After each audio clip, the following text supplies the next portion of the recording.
Assalamualaikum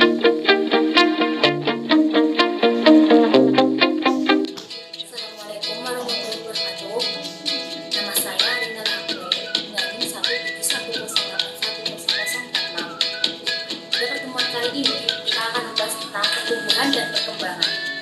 Tapi sebelumnya, kalian tahu nggak sih pertumbuhan dan perkembangan itu apa? Kalau belum tahu, ayo kita cari tahu. Nah, teman-teman, sekarang kita akan belajar tentang pengertian pertumbuhan dan perkembangan. Kalian pasti tahu ya, semua makhluk hidup pasti mengalami pertumbuhan dan perkembangan. Tapi kalian tahu nggak sih pengertian pertumbuhan dan perkembangan itu apa? Nah, kalau belum tahu, ayo kita cari tahu. Sekarang kita akan belajar tentang pengertian pertumbuhan ya. Yang pertama, pengertian pertumbuhan di sini yaitu perubahan yang terjadi pada makhluk hidup melalui proses pertambahan. Pertambahan di sini meliputi volume, massa, tinggi atau panjang yang bersifat permanen dan tidak bisa kembali seperti semula. Selain itu juga, pengertian pertumbuhan di sini melalui kuantitatif atau dilakukan secara angka. Seperti contohnya, kalian memiliki berat badan sebanyak 40 kg. Nah, selanjutnya pengertian perkembangan. Pengertian perkembangan di sini yaitu sifat yang terjadi selama pertumbuhan serta proses menuju kedewasaan pada makhluk hidup menuju tingkat yang lebih kompleks, yaitu akan sempurna. Di sini bersifat kualitatif, jadi tidak bisa disebutkan dengan angka. Contohnya yaitu perkembangan bakal buah, perkembangan biji, serta perkembangan endosperm. Nah, tadi kan teman-teman sudah tahu kan pengertian pertumbuhan dan perkembangan itu apa? Sekarang kita masuk ke tahapan-tahapan perkembangan dan pertumbuhan yang memiliki 3 fokus. Yang pertama yaitu perkembangan dan pertumbuhan pada tumbuhan. Yang kedua yaitu perkembangan dan pertumbuhan pada hewan. Yang ketiga yaitu perkembangan dan pertumbuhan pada manusia. Tetapi pada pertemuan kali ini kita akan mempelajari tentang pertambahan dan pertumbuhan pada tumbuhan. Pertama kita akan mempelajari tentang tahapan-tahapan awal terbentuknya pertumbuhan dan perkembangan pada tumbuhan. Terbagi menjadi 3 ya. Yang pertama yaitu di mana mula-mula biji menyerap air sehingga biji akan menjadi lunak. Setelah itu biji akan mengaktifkan sehingga menghasilkan berbagai reaksi kimia untuk proses perkecambahan selanjutnya sebagai persediaan makanan atau cadangan makanan. Selanjutnya perkecambahan. Perkecambahan di sini terbagi menjadi 2. Yang pertama yaitu epikeal dan yang kedua yaitu hipokeal. Perkecambahan yang pertama yaitu perkecambahan epikeal. Perkecambahan epikeal atau biasa disebut perkecambahan di atas tanah, yaitu di mana epikotil akan memanjang sehingga lamula dan kotiledon juga akan ke atas dan ke permukaan tanah. Perkecambahan di sini biasanya terjadi di kacang hijau. Ya, teman-teman sudah tahu ya. Sekarang perkecambahan yang kedua yaitu perkecambahan hipokeal. Bisa dilihat gambar di atas. Bacaan hipokeal di mana perkecambahan yang terjadi di dalam tanah, di mana epikotil memanjang sehingga lamula juga akan keluar di atas tanah, sedangkan kotiledon akan di dalam tanah. Jadi perbedaan perkecambahan epikeal dan hipokeal terletak pada kotiledonnya. Perkecambahan hipokeal di sini contohnya yaitu kacang kapri. Nah, teman-teman, selanjutnya kita akan masuk ke materi pertumbuhan. Materi pertumbuhan di sini terbagi menjadi 2, yaitu pertumbuhan primer dan pertumbuhan sekunder. Yang pertama, kita akan belajar tentang pertumbuhan primer. Pertumbuhan primer di sini disebut pertumbuhan primer karena adanya aktivitas meristem primer. Lah, kenapa sih disebabkan meristem primer?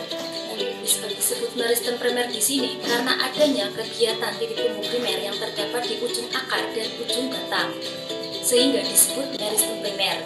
Sedangkan meristem primer di sini terbagi menjadi 2. Yang pertama yaitu meristem primer apikal dan meristem primer lateral. Yang pertama yaitu meristem primer apikal.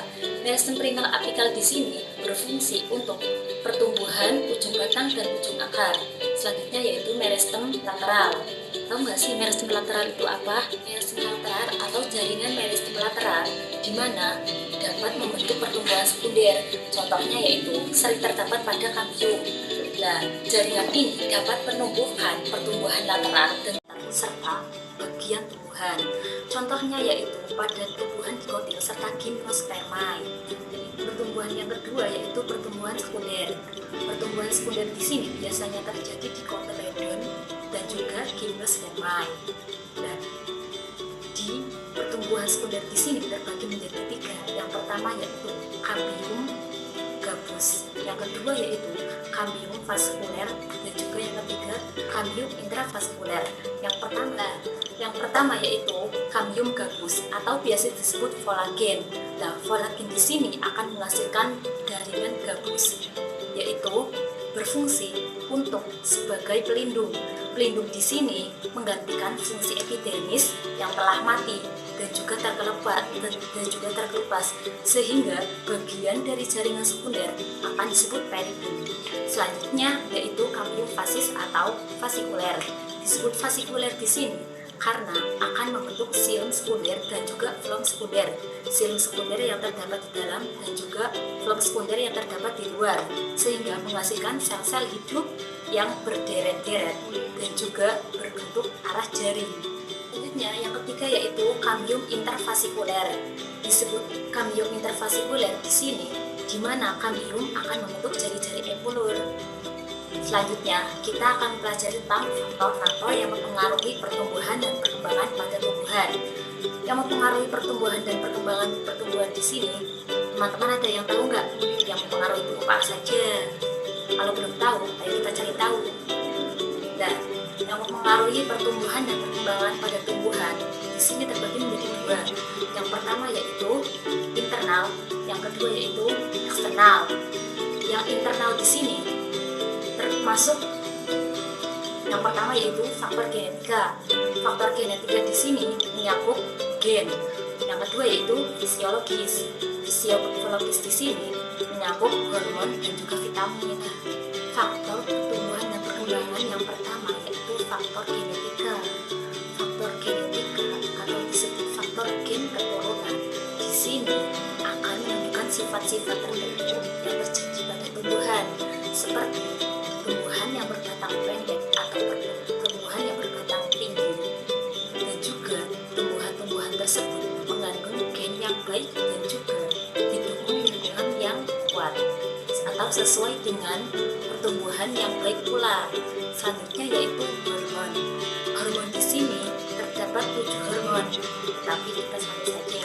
Kita mempunyai singkatan yaitu si algi, gasnya asam, kali-kali asam. Si sitokinin, auksin, gibberellin, asam aksitat, gas etilen, kali-kali kalin, asam normalin. Selanjutnya yaitu vitamin apa saja sih yang mempengaruhi pertumbuhan dan perkembangan pada tumbuhan. Yang pertama yaitu vitamin B1, vitamin B6, vitamin B12, serta vitamin C. Nah, gunanya untuk apa? Gunanya vitamin di sini untuk pembentukan hormon serta koenzim. Selanjutnya yaitu faktor eksternal yang mempengaruhi pertumbuhan dan perkembangan pada tumbuhan.